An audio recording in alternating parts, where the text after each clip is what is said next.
Action India TV news, आपकी आवाज हमारी पहचान। सुरदेवी येथे बालक मेळावा व सांस्कृतिक स्नेहसंमेलन उत्साहात संपन्न। कैलासवासी लक्ष्मणराव मानकर स्मृती संस्था विदर्भ नागपूर यांच्या वतीने एकलव्य एकल विद्यालय विभाग पांढरकवडा केंद्र करंजी अंतर्गत उपकेंद्र सुरदेवी जिल्हा यवतमाळ येथे रविवार दिनांक 8 मार्च 2026 रोजी जिल्हा परिषद शाळा सुरदेवी येथे बालक मेळावा व सांस्कृतिक स्नेहसंमेलन उत्साह संपन्न झाले।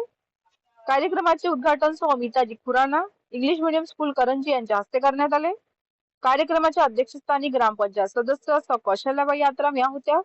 प्रमुख उपस्थितीत जिल्हा क्षेत्र पर्यवेक्षक संजय पतारे, सामाजिक कार्यकर्ते सुरेश तामणे, महाराज महोदा, योगेश उपाध्याय, दीपक खुराना, नयन दर्वे करंजी, विभाग पर्यवेक्षक सूरज ठाकरे पांढरगवडा तसेच केंद्र पर्यवेक्षक गजानन वळदे उपस्थित होते। कार्यक्रमाची सुरुवात प्रभात फेरीने करण्यात आली। गावामध्ये प्रभात फेरी काढून एकलव्य एकल विद्यालय व बालक मेळाव्याबाबत जनजागृती करण्यात आली।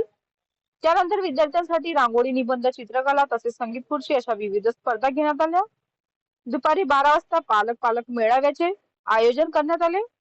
कार्यक्रमात पाहुण्यांचे लेझिमच्या गजरात स्वागत करण्यात आले। प्रतिमेचे पूजन करून स्वागत समारंभ पार पडला। कार्यक्रमाचे प्रास्ताविक सूरज ठाकरे यांनी केले तर मार्गदर्शन जिल्हा क्षेत्र पर्यवेक्षक संजय पतारी यांनी केले। कार्यक्रमाचे सूत्रसंचालक गजानन वळदे यांनी केले। स्पर्धामध्ये उत्तीर्ण झालेल्या विद्यार्थ्यांना मान्यवरांच्या हस्ते मेडल, ट्रॉफी, प्रमाणपत्र व विविध वस्तू देण्यात गौरविण्यात आले। दुपारी विद्यार्थ्यांना भोजन देण्यात आले। सायंकाळी विद्यार्थ्यांच्या सांस्कृतिक स्नेहसंमेलनाचा रंगतदार कार्यक्रम झाला। कार्यक्रमाच्या शेवटी निवडक गावकऱ्यांना तसेच उपकेंद्रातील शिक्षकांचा शॉल श्रीफळ देऊन सत्कार करण्यात आला।